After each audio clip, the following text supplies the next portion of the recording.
I'm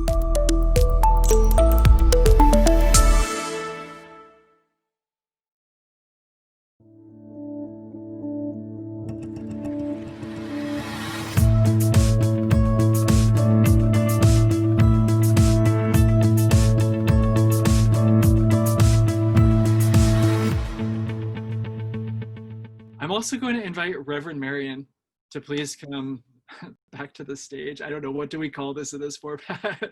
To come back to the fore to co-facilitate this panel discussion. I will turn the time over to our panelists to introduce yourselves. We'll go around, we'll do brief introductions, and then do a second round where you can go into more of an extended narrative background for your experiences. Jared, do you want to go up first?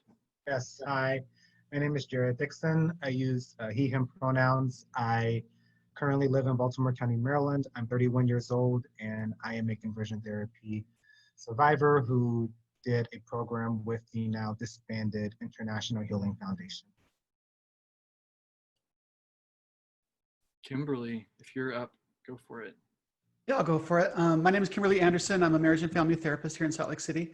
I am conversion therapy adjacent.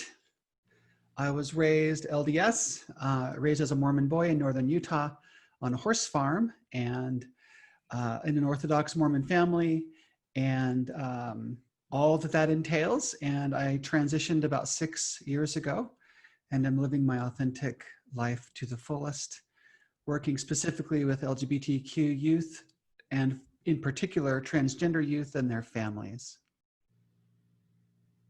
Thank you, Kimberly. Shlomo. Hi, I'm Shlomo. I use he, him pronouns. I am 24 years old. I'm a master's student, hoping to work for nonprofits and creating social justice and change within vulnerable populations. I attended conversion therapy in several forms. I attended as, therapy in terms of talk therapy, as well as attending a Journey into Manhood retreat while I was studying abroad in Israel. And I'm happy to be here. Great. And thank you, Shlomo. Al. My name is Al Lindskoog. I live in Victoria, British Columbia. So I'm one of the Canadians here and also a West Coaster. So I had to get up this morning, but I'm dealing with it. And we're so I'm also the oldest one of our gang. I'm about 3 weeks away from turning 65. Not that I'm telling you that I'm 64 or anything like that, but it's an interesting, we do among us create an interesting demographic of different ages and different backgrounds. But like so many of the rest of you, I came from a very conservative evangelical family. In my case, it was Pentecostal. And my conversion therapy per se was 20 years ago, a 9-month prayer counseling course, 1 night a week. But really most of my life was the idea of trying to be converted. My sexual orientation was not accepted even within me. So it was always a desire to change it. Thank you for being here with us, Al. Jared, I'll turn it back to you and invite you to share a more extended story with us of your background and your experiences. Okay, thank you. I was born and raised in Prince George's County. We decided to start going to church when I was around 7 or 8, and we joined the Methodist Church, specifically the AME Church, which stands for African Methodist Episcopal Church. I was baptized and sang in a choir, played the piano for the church, and it really became my life for a long time. And even though we switched churches, I think 3 or 4 times before I left for college, there was always this underlying message that was common in all of the churches I had attended, which was that homosexuality was wrong. It was against God's will. It was against the plan that God had for your life. And it was a choice. So in college, I started to sort of distance myself from my faith, from religion altogether. And I decided to come out to my friends and family. So I came out to some friends. They were like, yeah, we knew. I came out to my parents, and that's when the journey into conversion therapy began. In early January of 2011, my parents sat me down and showed a 10-minute video of Richard Cohen, the therapist that hits the tennis racket over the pillow and screams, "Mommy, mommy, mommy." That was the therapist they introduced me to, and they wanted me to watch the video. They said, "Watch this." And Richard Cohen is talking about his life, his journey, quote unquote, same-sex attraction, and how he was able to heal and how he believes change is possible. At the end of the video, he brings his wife and 3 kids onto the screen, and they all chant change is possible as well. And up until that point, I was just really feeling powerless. Like I really had no choice but to do it.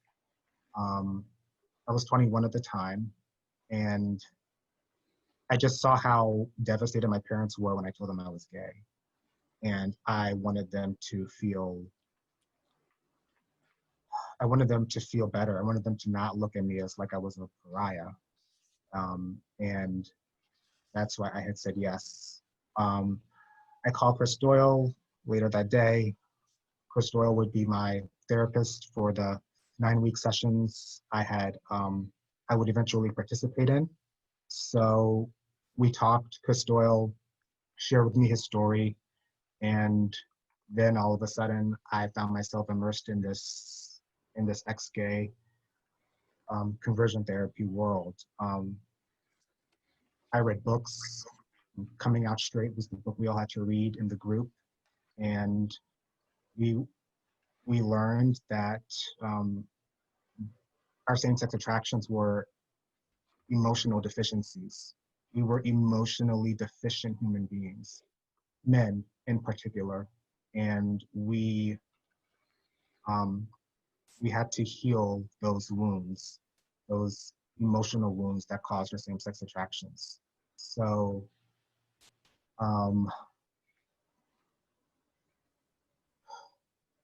the therapy took a severe emotional toll on me.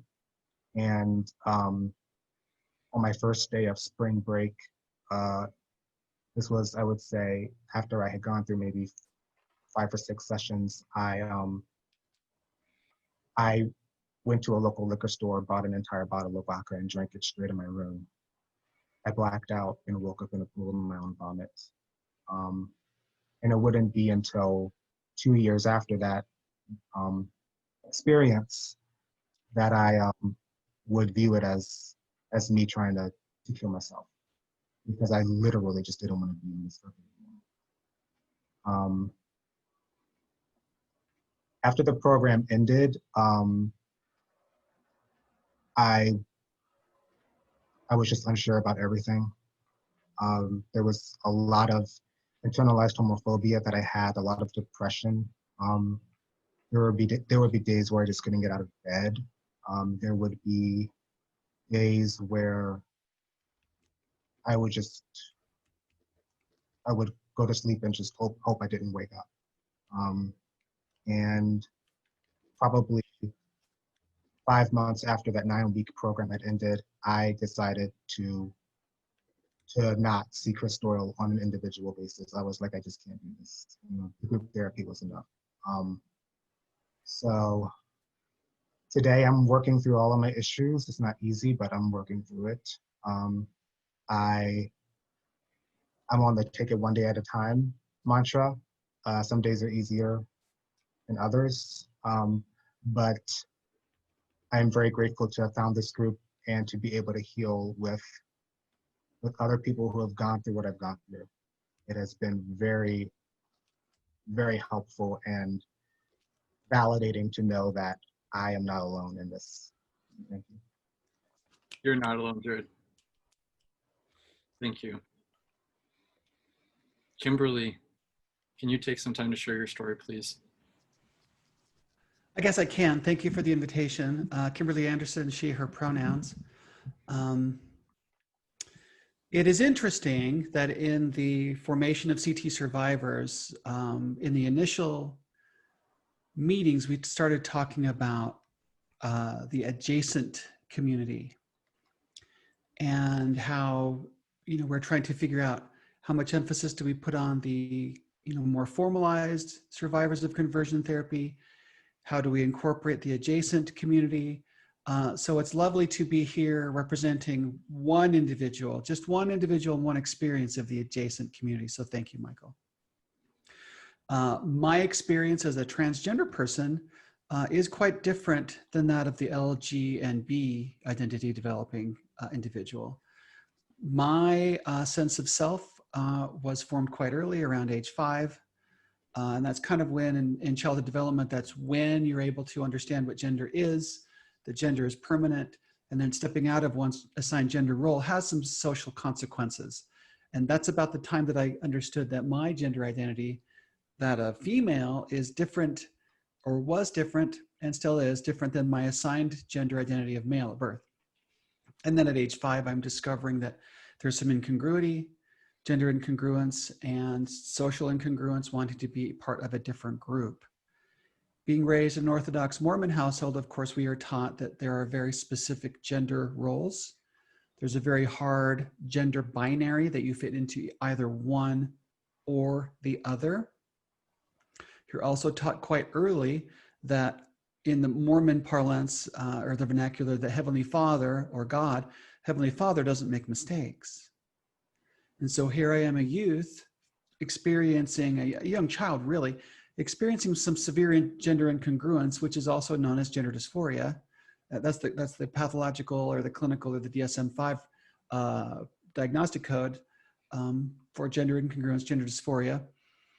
I was experiencing that from a very young age and very significantly. Hearing talk of, and I was born in I'll challenge you for maybe second oldest or third oldest. I was born in 1968. I turned 52 on last Saturday. So I'm not creeping up on you, but I can't, as I get older, you're also getting older, so I'll never catch you, I suppose. But at the time, there's no language for this in the 70s and in the 80s. I'm growing up in northern Utah on a small rural horse farm, a tiny little town. Parents have no language for this. Parents have no context for this. There's no space for this in my faith community to even speak to issues of gender identity, much less sexual attraction. I'm hearing messages by now in the early 80s. I'm an adolescent and I'm hearing messages about the HIV/AIDS pandemic, the individuals dying, the homosexual menace, predatory individuals that are gay. If you go to San Francisco, you will be recruited into the gay lifestyle. You will get AIDS and you will die alone. That's the message that was given to me about just sexual identity. So I knew that gender identity, I knew that there was absolutely no space for me to explore that whatsoever. So my conversion efforts, although externally were very informal, internally they were very damaging. As a marriage and family therapist, I studied identity formation in children's early childhood development. And one of the researchers and psychologists that I really kind of identified with strongly was a gentleman named James Marcia. And last name is Marcia, and he talks about 4 stages of identity development. And often, and I work with a lot of LGBT youth and adults, we are stuck quite often in a stage of identity development called identity foreclosure. And that is where there is a crisis of identity that's explored a little bit, but then we accept the identity that is given to us by external individuals or organizations. In my case, that external identity was assigned to me as male by a doctor at birth, reinforced by my parents throughout my life, reinforced by a religious institution, And then, of course, we have the dynamic of a Heavenly Father or a benevolent God that makes no mistakes. And so I am forced to basically collude with those around me, giving an identity, forcing an identity, foreclosing on my internal identity, and accepting their identity that is not, to me, a genuine or a congruous one. So although I learned to keep my head down and to keep quiet, quite frankly, I think that saved me from a lot of the formal conversion therapy efforts that many of you experienced. It resulted in not a 9-month camp, not a week-long prayer group, but it resulted in until I transitioned, roughly a 46, 47, 48-year-long experience of squashing my identity, trying to convert myself to being this individual that I clearly am not. So although my identity, we don't compare trauma, we never do that. We don't compare experiences, we never do that. Nobody wins that game. But the community that's adjacent to the more formalized CT survivors has a very legitimate experience as well, and I'm glad to be able to share that experience here today. Thank you. Thank you very much, Kimberly. Shlomo, I'll turn the time to you. Hi, thank you, Jared and Kimberly. My name is Shlomo. I go by he, him pronouns. So my story, I grew up in an Orthodox Jewish background where if you don't have an working knowledge of that community, basically in whatever sect of Orthodox Jewish, because there's several, I would say 90% or above of life is completely devoted to religion. I grew up in more on the right, not as right as like maybe Hasidic communities. So that's kind of the community I grew up in, where very traditional, very conservative, and everything was kind of devoted to religion, as was I, because that was the community that I grew up in. And so I started to realize when I was younger, I was always a very perceptive person, even at a very young age. You know, I started to realize that, you know, there was something a little different about me. I didn't necessarily know what it was. I knew I was more sensitive than everybody, but I was just very perceptive that there was something different about me than other people.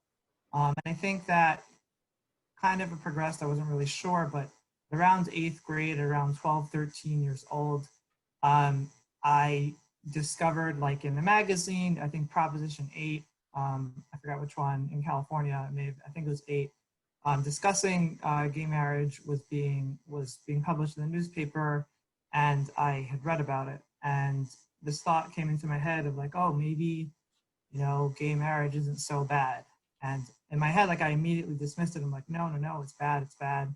But kind of like that event really woke me up to the fact that I had a personal connection to that article, not just because it was something flashy in the news, it's because I was attracted to men. And so that was about 12, 13 years old. And I very much fought it for a few years. When I first realized it, I was the top of my class. I was doing excellently in both secular and religious studies. And that kind of just gradually deteriorated. I stuck with my secular studies pretty much, but definitely my religious studies for the next 2-3 years just gradually declined because I had no interest in participating in that. I had such this, in my head, this was such a deep conflict of identity and practice that there was no way for me to be studying Talmud and discussing various laws or similar, but also be gay. Like I couldn't, it had to be one or the other, it couldn't be both. And so I kind of settled into a very deep depression that developed, but I eventually settled there and I was just in a very dark place. Content warning, I will be discussing ideas of suicide and not really abuse, but more just emotional manipulation from others. And so I would have suicidal thoughts pretty regular, probably every day at one point, multiple times a day.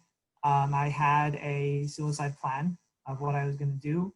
I felt like the reason why I never actually did it was because I didn't want to hurt my family and I didn't want to hurt the people around me. And I said, okay, so, you know, I can't hurt my parents, so therefore I'm not going to do it. And that kind of just shows also in a very backwards way, like the level of respect I gave to myself.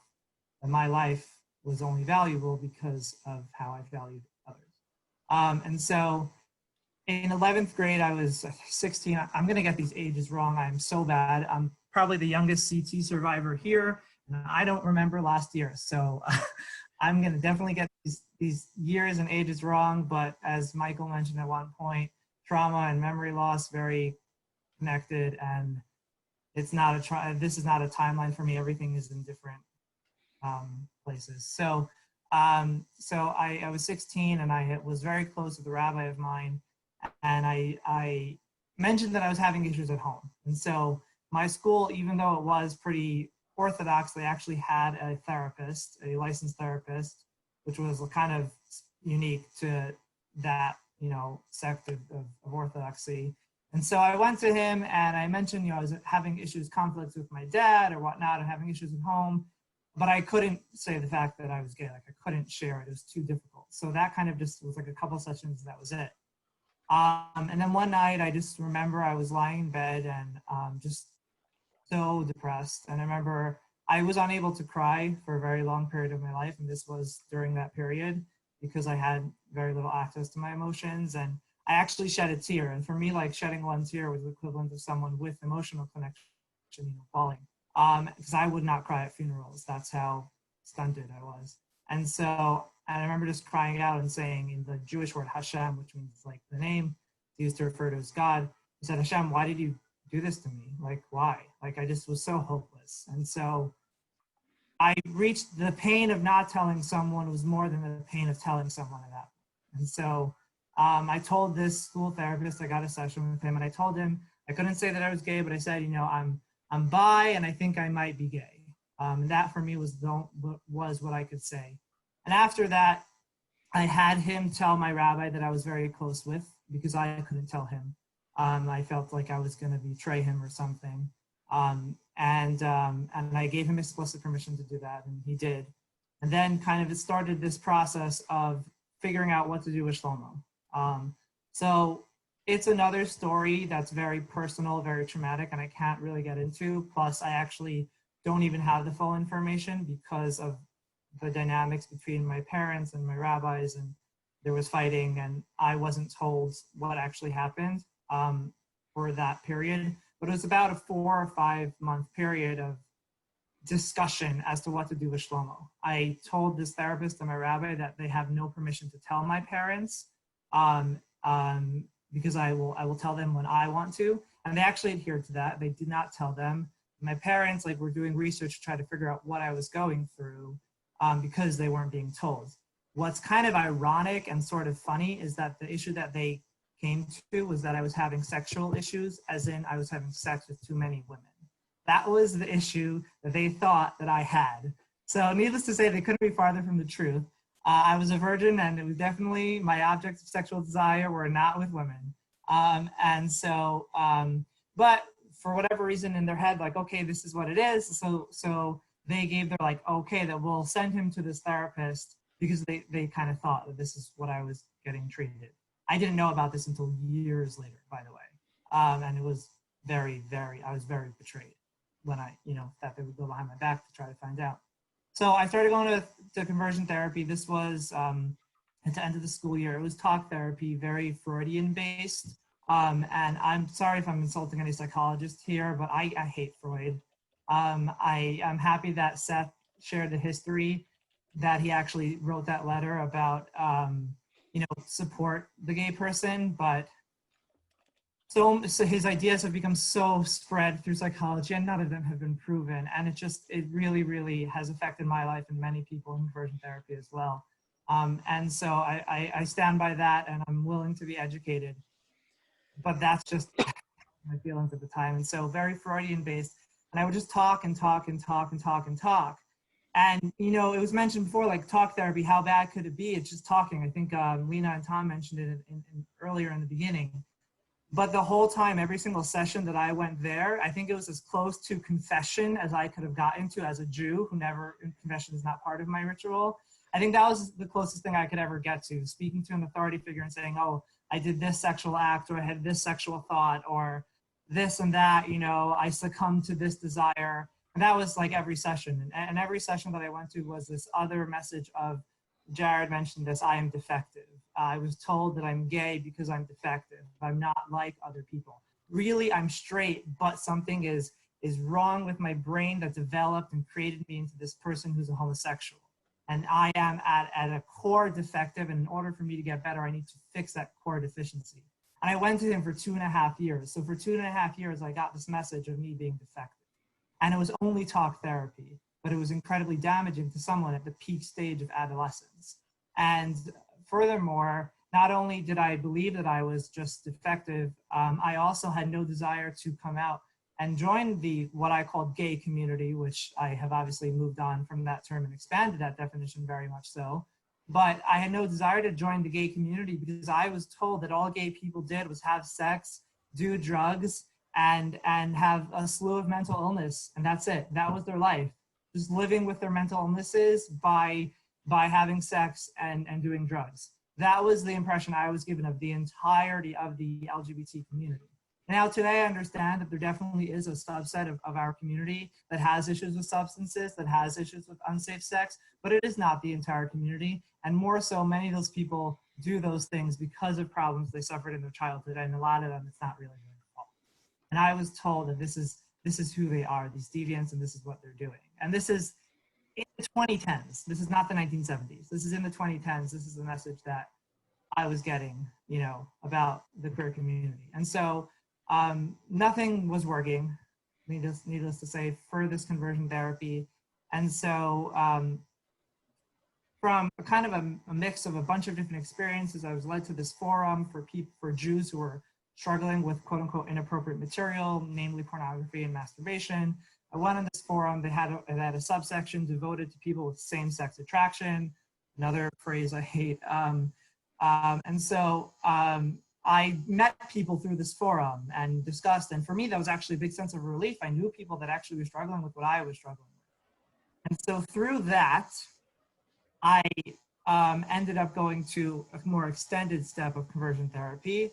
I was in Israel for a holiday, for a Jewish holiday, be with family, and I met up with these people from this forum, met like in real life, and one of the people told me about Journey into Manhood. I also started going to a different conversion therapist because I was in Israel, so I couldn't continue with the one that I was going to back in Brooklyn in New York.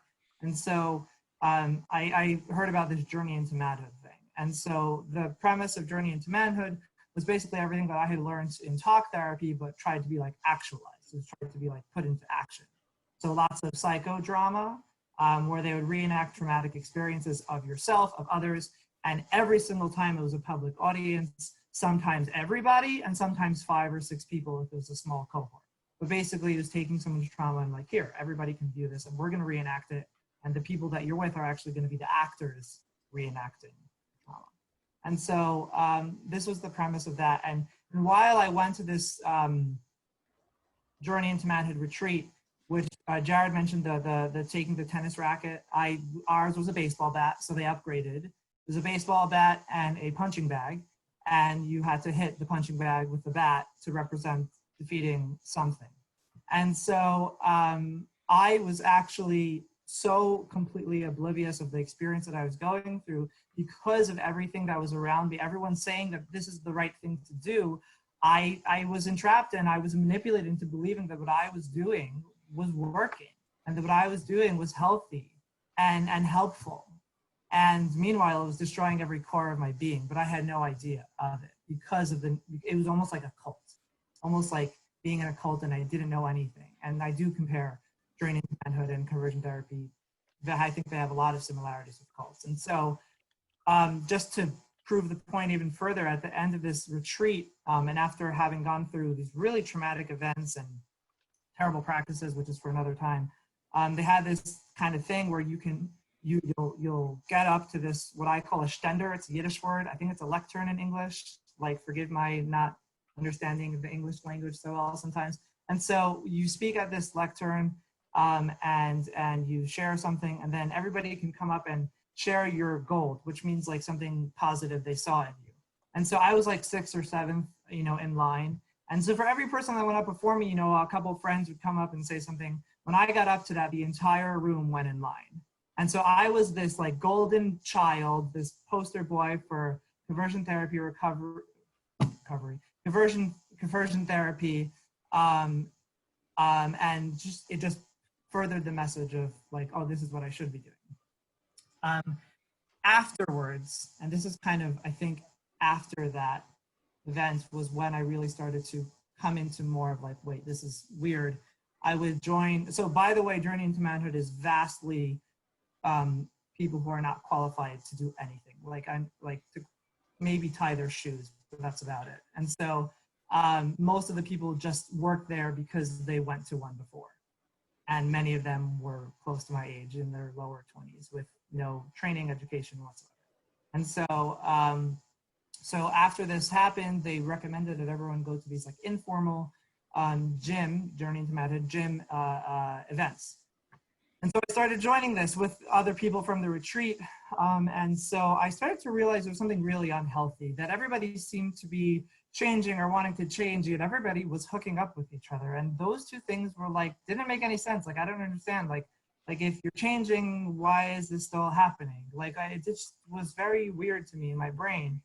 And I still believe that I could change, but it was weird. And I just found that the dynamic was always very sexual, to like, with all the members of this group, completely informal, nothing was evidence-based. And so I was like, maybe conversion therapy works, but the conversion therapy community, that's real messed up. Like, I can't, they're too toxic for me. And I consciously, I called the leader of the group and I said, I can't be joining this anymore. It's not healthy for me.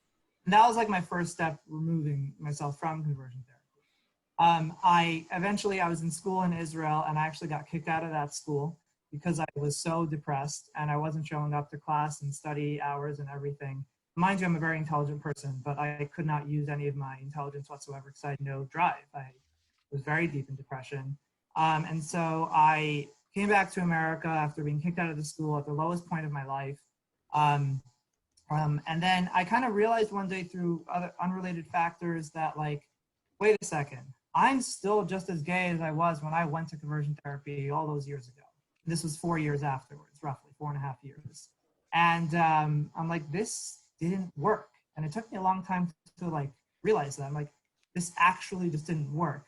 And at the time I was very faithful to God in specific ways. Now I'm more like pluralistic with my spirituality, but I believed in like one deity at the time. And I remember telling him, and I said, God, if you're the one who gave this to me because I didn't choose it, clearly I didn't choose it. Because if I had to choose it, I would choose straight. And to everyone who says that gay people choose it, if there was an option, no one would choose gay. Are you kidding me? We live in a normative society. No one would ever choose that. And so I told God, I said, well, I didn't choose this. So it must have been that you gave this to me. And if you gave this to me, this is not my business to get involved. This is not my business. So if you gave it to me, you're going to be the one to take it away. I'm not getting involved in your business. And I made this conscious decision to stop conversion therapy. And I think that that was the beginning of my recovery process. I started going to real therapy. Like Adam said, I needed to go to therapy because of therapy. I started going to a affirming therapist. And through that process, I realized, all the issues that I had that were real that I needed to work on. I started coming into my own as a gay man. I played with the gender binary a bit until I kind of found what worked for me. And so eventually I was like, okay, I kind of know where I am and who I am. And I decided like to come out, and I came out to friends first. And I remember, and looking back, I think my coming out, and I'm going to be done soon, but my coming out, it did not solve any of the issues that I went through at all. In fact, it just made me aware of the issues that I had.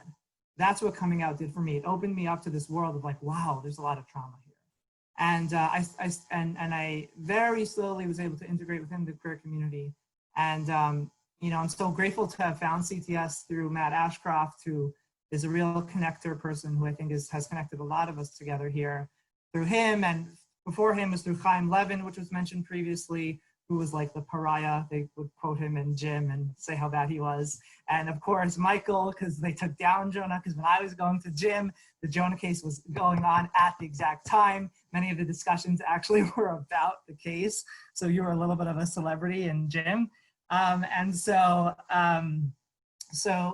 started to, I'm so happy to have found this group of people where I can just start to heal and recover. And something that I just want to end off with, which I think is super powerful, and I think just kind of gleaning from other people, is that if those people when I was 16, if that therapist, and not to blame him, but if those people who had the information and had the power would have led me not to conversion therapy, but to something that was affirmative and supported me, all those years and all that I went through could have not happened. Michael mentioned that people sometimes don't have relationships with their family. I don't speak about this often, but I do not have a relationship with my family. I'm one of 8, and I do not have a relationship with my family. I'm the only one who's not married. I'm the only one without multiple kids. I haven't seen my nieces and nephews in quite some time, and I live a half hour away from them.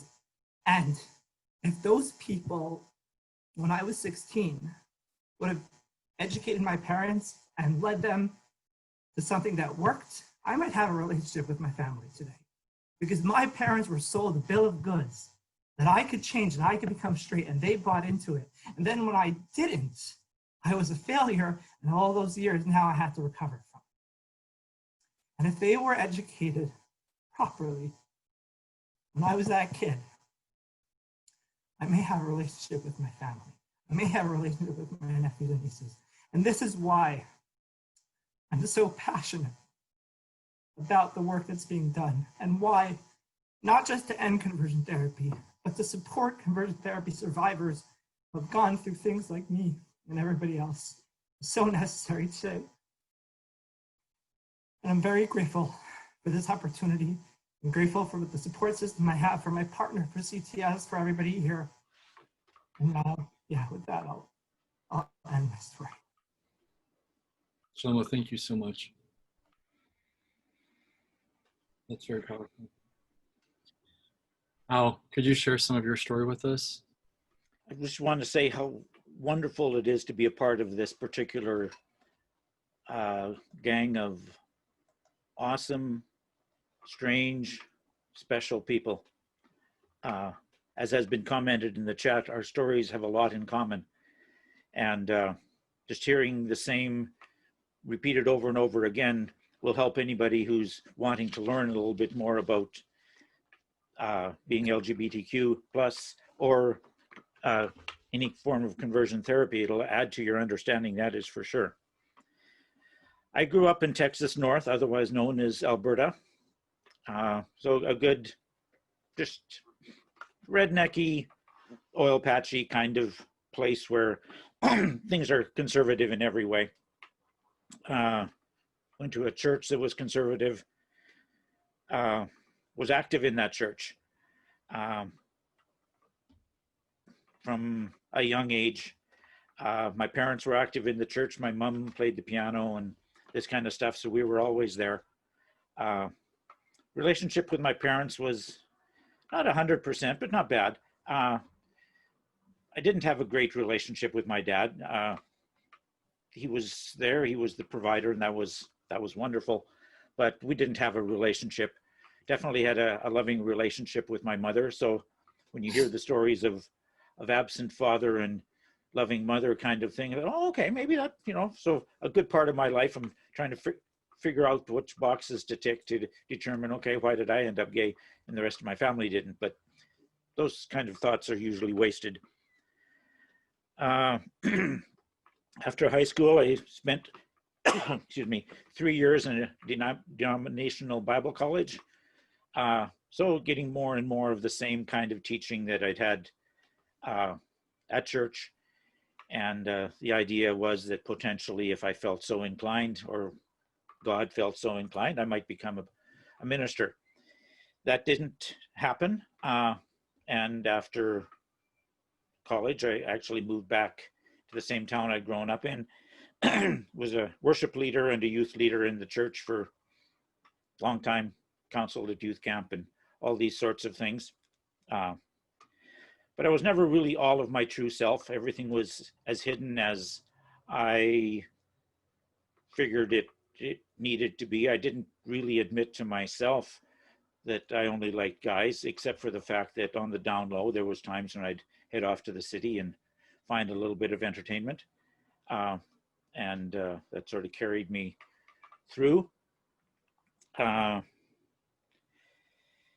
It took decades to come to the point where I could say I was gay, because that was totally contrary to the whole conversion therapy kind of concept of life and church and so on, that you're, pray hard enough, you'll get changed. Just keep praying. And so through all of that, it was a desire to protect my family rather than being myself. Didn't want them to have to carry my burden. I have no idea if any of them figured out along the way. The fact that I never dated women, never got married, was teased by my older brother about that. Everybody noticed that part anyway, but I don't know what they necessarily attributed that to. In the mid-90s, my dad passed away, and Mom was getting older, and I'm thinking, well, got to come out sometime. I really, really do have to. Maybe after Mom is gone. She passed away 2 years ago, and when I was home for the graveside service, we had a family meeting and sitting around the table, everybody just eating and whatever, and I'm thinking, this would really be the time. I didn't. But through previous 3 years or so of that period of time, I'd been talking to a good friend and finally come to the point that I'd admitted to her, yeah, I'm gay. And she said, honey child, I knew that 10 years ago. Waited for you to bring it up. Should go back the chunk to where my specific CT experience was. I was 1999, 2000, so 20 years ago. I had come out sufficiently to my pastor to say I think it was, I'm fighting same-sex attraction or something that was sort of innocuous, but not really. And he had no resources, so he dug around and they found one in Edmonton, which was a 2-hour drive from where I lived. And so we set something up. So I was driving into Edmonton one evening a week for a 3-hour prayer counseling course was what it was called. And it covered a little bit of everything. But I think most of us that were in it were, wanting to become ungay. And the main message that I remember from that was that we were broken, as has been said by so many others. You're broken, but God loves you enough to fix you, that sort of thing.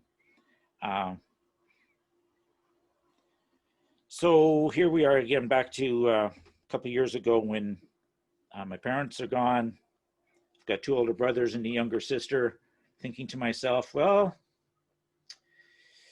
they're all pretty much following the party line, family tradition of a conservative Christian. By this point, my own faith was being deconstructed. Probably for the last 15 years, have been a number of strategic blocks have been removed and replaced. So the change in me was all part and parcel of coming to recognize who I am and being willing to do that. Finally, a year ago in June, it was a period of depression and anxiety that was coming over me, and I'd had one about 5 years before. And now at that point was when I realized, okay, I need to actually admit that I'm gay. That was the 5-year ago one. So this time when it started coming along, I'm thinking, okay, I bet you there's a message in this one. I bet you this is the time I need to come out to my family. So for the next couple of weeks, I lived in absolute horror and stress and fear. I'd sent out emails to my brothers, couple favorite nieces. I've been a missionary with non-denominational charismatic Christian mission called Youth with a Mission.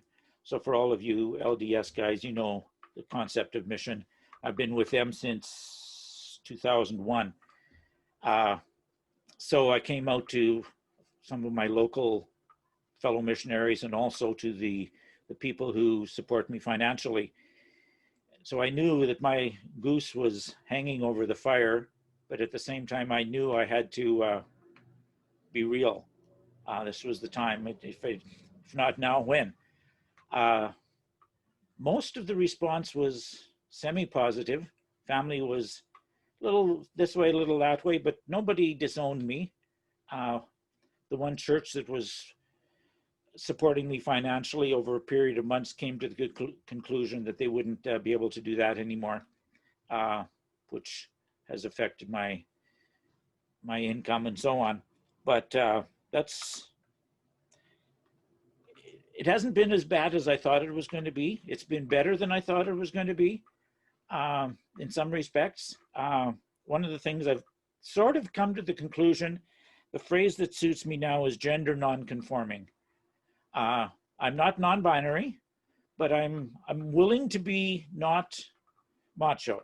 I never have been macho. So wearing tie-dye shirts, that's me. I'm not, this one you can probably hardly tell is tie-dye. Should stand up so you can get the idea. This is the least exciting tie-dye shirt I have. No, I'm willing to be the sensitive type of those sorts of things. They're not necessarily tied with being gay, but they're certainly tied with being me. So I'm gradually becoming more able to be a bit more of who I am, I guess. So that's the long and the short of my story. And thank you for your smiles and nods and snaps. Oh yeah, and speaking of snaps, let's give all of our panelists snaps. You all are just powerhouses of inspiration and authenticity. And I honor each of you for being here and for the vulnerability that you've shared with us today. I have a lot of questions. I'm sure that our audience has a lot of questions. Marian has some questions that are fired up as well. I'd like to begin by, I'll direct this initially to Kimberly, but this is really a question for all of the panelists. Kimberly, when you were sharing your experience, what came through to me sounded like an element of gender essentialism in there. And I'm wondering if you would feel comfortable weighing in about the varieties of experiences within gender minority spaces about sensing an essential perception of personal gender versus an aspect wherein gender is an opportunity to be creative.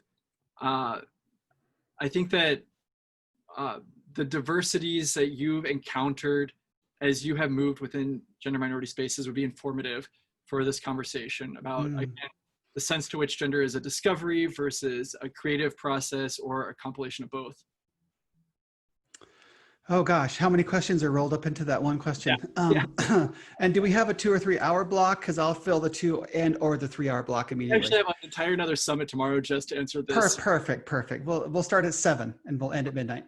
So for me, and this is interesting that when I'm working with transgender youth, a lot of studies are indicating, as well as a lot of anecdotal research is showing, the younger the child comes to me with gender incongruence, the younger the child expresses language of not fitting in with their gender that they've been assigned with at birth, the younger that happens, the more seriously, the more legitimately we need to give that voice, because they have not been tainted, they haven't been programmed, they haven't been taught yet the social cost of stepping outside one's assigned gender. So the younger they're coming at us with this language, there is a component of gender essentialism that inside us we identify with a particular gender. Now, later on in life, there are many individuals who express their gender somewhere between the binary of stereotypically male and stereotypically female, and that's, you know, a valid gender expression as well. And there is a saying that goes, there is no right way to be trans. And I think that's important to say.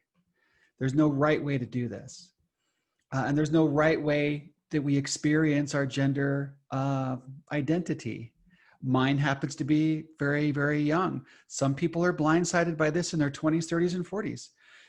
Some individuals repress it quite successfully until puberty starts and their body starts to betray them. One individual I spoke with recently didn't know that they were a boy until their babysitter told them, "You're a boy, look, you have a penis, your sisters don't." And they were blown away. They felt betrayed by the babysitter, they felt betrayed by God, they felt betrayed by their parents, and they felt betrayed that no one had told this about them. So there is this performative aspect of gender. We get to dress how we want. Al's got a tie-dye t-shirt on. I've got a shibori scarf on, which is another tie-dyeing. It's Japanese tie-dyeing, essentially. Many assigned male at birth gay men like to wear nails. A lot of different aspects of opposite gender fashion, expressions can be integrated into your experience at will. We know this is true. High heels were originally in the 17th century in France. Pink and blue traditionally had opposite gender roles up until the late 1800s, early 1900s. So there is a lot of experience of gender in the, I guess what I'm trying to say is this whole, the cultural expression of gender is very malleable.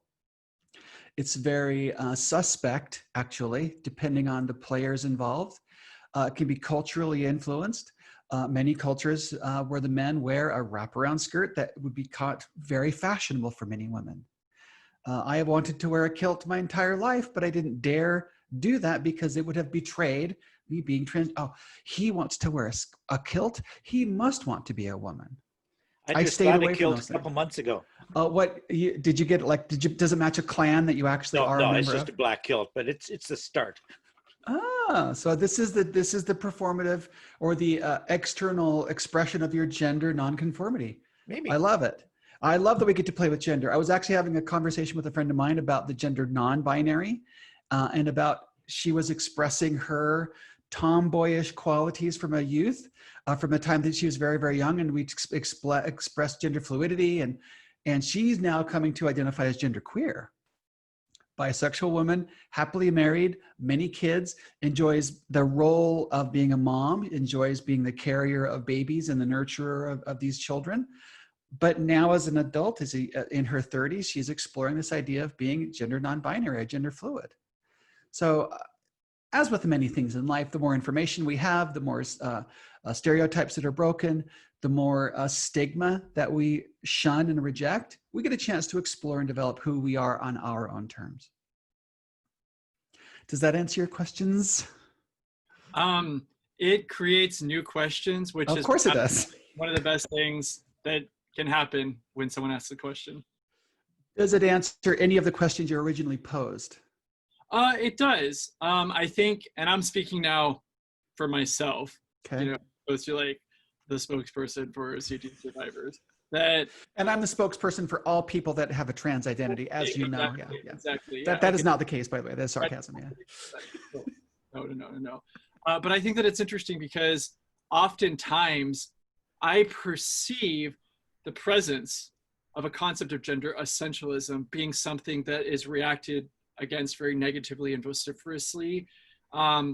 And for understandable historical and sociocultural reasons, because as soon as you start to integrate a notion of gender essentialism, then there is this entire regime that comes with it for conformity and for expectation.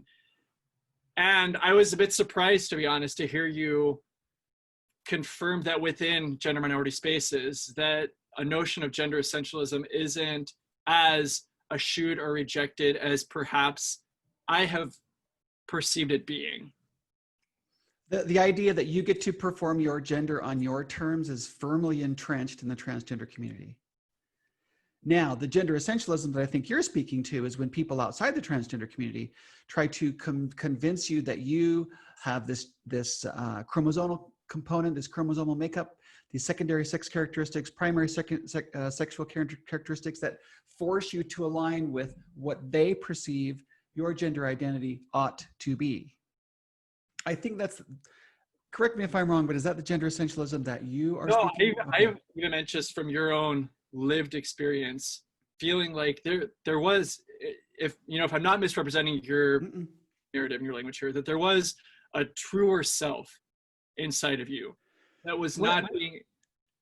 No, I agree completely. And if we put it into a spiritual context, which often we are today in this conference, which has been beautiful, by the way, I kind of like the idea that trans people have a more transcendent view of the spiritual self, because we understand at a very young age that our body and our soul or our spirit are two completely different things, and that we can identify the soul as one component that may have an identity. We can identify the shell, the body, as having a different gender identity. So I like to bring to the table the idea that transgender individuals understand themselves on a physical and spiritual level in a different way than many other people do.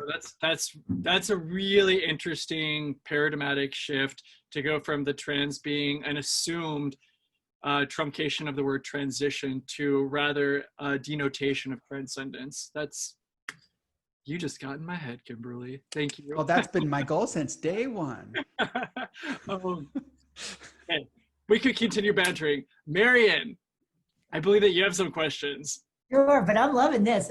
Here's my question for the panel, and I'd love for you to go in order, starting with Jared. What gives you hope? Think of Harvey Milk. We got to give him hope. What gives you hope? What hope would you like to share with the world? I guess I'll start.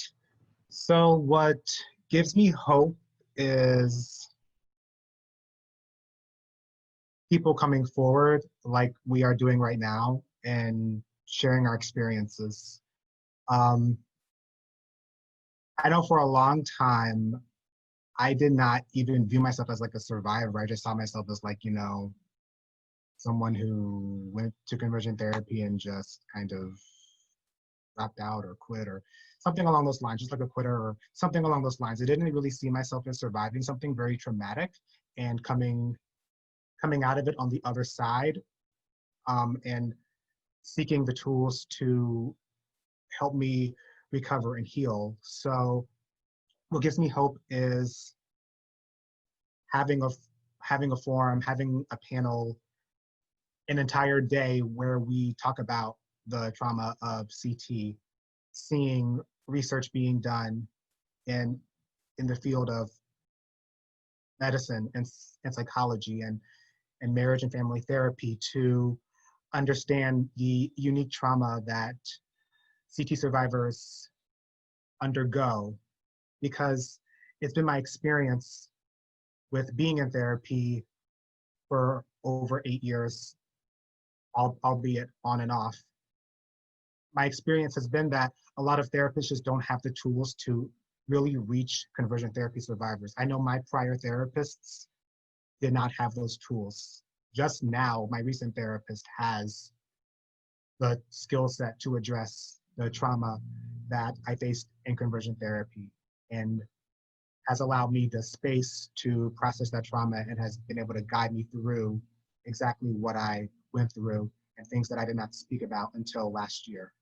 So it gives me hope that we are coming together to share our experiences, that we're not staying silent anymore, and that we are doing research in various fields to understand the direct and indirect impact that this therapy has on individuals and their families. Thank you. That's fantastic. Kimberly, you're next. What gives you hope? What gives me hope? I give myself hope often. I have decided that at this point in my life, since I have lost everything or I have had everything, literally everything stripped from me, I have nothing to lose. And so my risk tolerance is very, very high. I enrolled in school, became a therapist in San Francisco, the very spot that I was told I would be hijacked and die alone of AIDS by the gay parade out there. I went there because, quite frankly, I was told I couldn't go there. My risk tolerance is high. I returned back to Utah to work with trans and queer youth in the middle of a global pandemic that none of us have a handbook for. So yet again, I'm reinventing my life. I give myself hope, and I know that I'm in a unique position to do that. Not everybody gets to do that, or not everybody can do that. But the reason I can give myself hope is because everything's been stripped away from me. So I'm willing to try anything. Resilience gives me hope. Internal resilience gives me hope. The universe gives me hope. The universe speaks to me very clearly and directly quite often. I get to create my own version of spirituality now that I've replaced my former faith tradition with love. Love gives me hope. Youth give me hope. The families that I work with that are accepting of their trans and their queer kids, they give me a tremendous amount of hope. Yeah. That's beautiful. Thank you. Dear Shlomo, what gives you hope? I think it's like several things. I'm actually typically, I'm not a typical pessimist, but I take a pessimistic view on a lot of things. So asking me what gives me hope can be a loaded question. But I want to answer it genuinely. I think that, personally, what gives me hope for my own personal self is that I have my own narrative and I have control over it. I think that that's what gives me a lot of hope, is that the world is my oyster. And I don't eat oysters because they're not kosher, but the world is my oyster. And kind of like the good old American dream, although not really, but like the ability to write my own script right now is gives me a lot of hope that I can create things, that I can have a family. I have a partner. I never thought I'd have a partner for coming up on 3 years at almost 25. Like, I didn't think that was going to happen.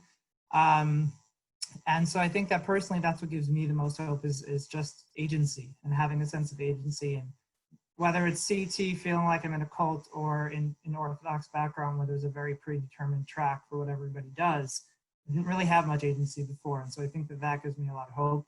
And then what gives me hope outside of myself, what gives me hope for others, is even something like CT survivors. The fact that this is happening is really wonderful.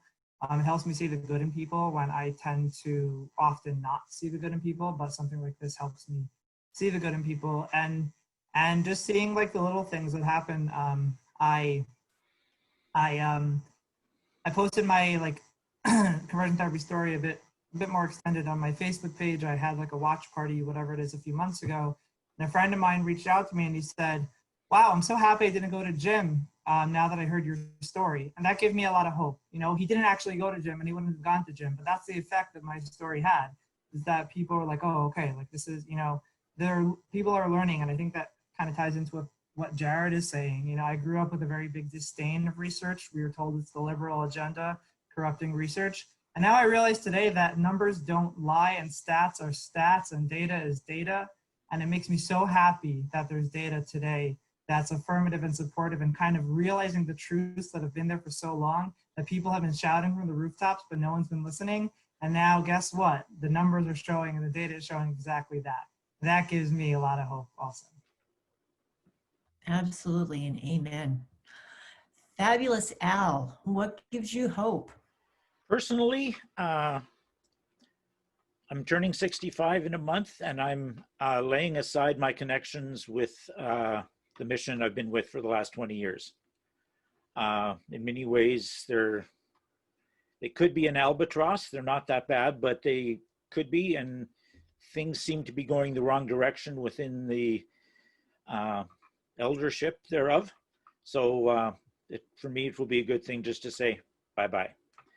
The larger scene, I think society and churches and faith groups are becoming more affirming, piece by piece, notch by notch, individual by individual. There are more affirming people and places in the West. Here in BC, we have curriculum called SOGI 123 in our public schools. Sexual orientation, gender identity 123, just to basically teach kids to be open, to find themselves. Of course, there are conservatives who are against that and are afraid that we're telling people to change their gender just because they can or whatever. And if they only knew the realities, but they don't. But things like this are happening in a world that wasn't around when I was in school. So I think that gives us hope. One last question from an attendee. What has been your greatest accomplishment that you are proudest of since leaving conversion therapy? I will, while you're all thinking about that, I will promote Jared as an accomplished author who has written and published a book that is a wonderful contribution to the literary landscape for CT survivors. Jared, this doesn't have to be your answer for your proudest accomplishment, but would you take a minute to tell us about your book, please? Yes, thank you. Corrupted. The title is called Corrupted. The Truth Shall Be the Nail in Your Coffin. And it is a deep dive into conversion therapy. It actually talks about this issue from the ones who have gone through it and the ones who are advocating for it. In this story, I was able to talk about a lot of the issues that I had struggled with growing up. A lot of people don't know is that I had an eating disorder in college. I was anorexic and bulimic. I struggle with, mental health issues. I have depression and PTSD, and being able to really talk about all of these things in the book was really helpful and really healing. And it's the first book in a series of 6 books. The main goal is to really empower other survivors to know that you can get out of conversion therapy. You can find your own way out. And that was a message that I wanted to offer to the world. That you don't have to stay in dysfunction and brokenness and abject torture because someone else says that it's the right path, because it isn't. So that is my mission as a writer. That is one of my greatest accomplishments. The other 2 I would say has been my relationship with my fiance. We've been together 8 years. In conversion therapy, Chris Dorr was like, you're never going to have a relationship. You're never going to have a successful relationship that lasts for years and decades. And well, I'm coming up on a decade. So that in itself is a testament to the deceitfulness of conversion therapy. And the other accomplishment I will say is getting my master's degree in engineering. When I started grad school, I was like 5 or 6 months out of conversion therapy. I got off of academic probation. I did a thesis, I defended it, and that was something I thought I wouldn't do, but I was able to do it. And one thing that I've learned since leaving conversion therapy is that, like Shlomo said, you can author your own story, you can reshape your narrative, you can overcome. That is the underlying message that I've taken away from everything that I've been through, is that you can overcome, and you don't have to be a victim. You can be victorious. I'll chime in. I think it's very related to also like what I said, like my sense of agency. I think what makes me like my proudest accomplishment, it's not, honestly, it's not anything material. It's that I value myself today. I think that's what I'm most proud of. I treat myself as an individual whose needs are valuable, whose needs need to be met. And it's not wrong for me to meet my needs, who has desires and goals and deserves to pursue those things. I think that today, my most profound sense of accomplishment comes from within myself. And everything else that happens as a result of that is wonderful.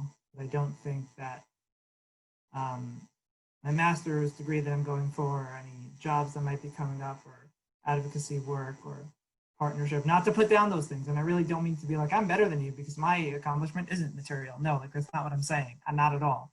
It's just for me personally feeling like I didn't have the ability to value myself. That's definitely my proudest accomplishment.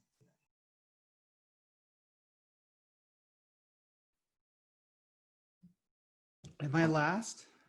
Yeah, Al or you, you're more than welcome to jump into this. Since I jumped in, I'll jump in. I Let's do it. think my proudest accomplishment is I have managed to stay alive. I'm a fierce advocate for suicide education and prevention. And that's what I do a lot of. And this weekend, actually, the session this morning with the brain mapping and the trauma versus the depression in the brain, I have downloaded a bunch of papers and I will be reading them furiously. I've reached out for other research that he has. I am presenting next week, actually in a week and a half at UVU on their suicide education conference. And so I'm revamping my entire presentation based on research about from autism,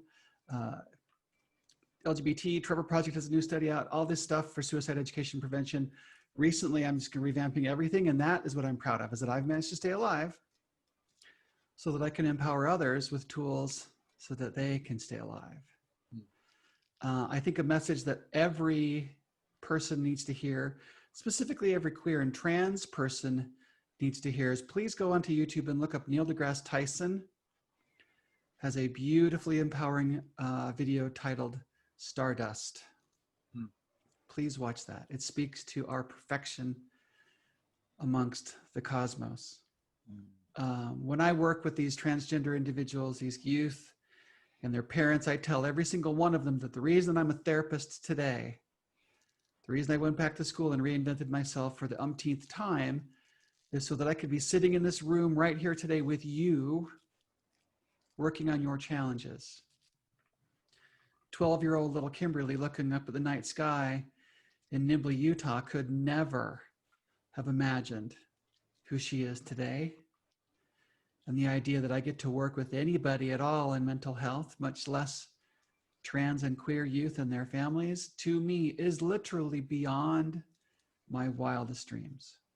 And I share that with these people in session. And I think it really moves them that individuals care about helping them make their life better. That's my most, I mean, that's a lot of things to be proud of. And so I guess we can do multiple things to be proud of, but making it till today to do the work that I'm doing is the thing that I'm the most proud of. I'm proud of being a part of this group, proud of being, Matt calls me the heart of the group, which says a lot to my heart, that I get to be a compassionate arm, head, shoulder, sometimes, and not only here, but elsewhere. I'm so glad I discovered that compassion is really what it's all about, at least for me. Thank you very much to each of our panelists here. As we're coming to the end of our fantastic summit today, I want to give Reverend Marion an opportunity to chime in if there's any final words that you would like to offer as well to our panelists and participants. I would like to say thank you for you, exactly who you are, each of you. I see your beautiful faces. I see your names in the chat, and you all are amazing to me. And I'm so grateful and blessed to have been part of this with you today. I'm going to share my email address in the chat window. If there's some way I can be helpful to anyone, drop me a line. I'm here. That's my job, to be helpful.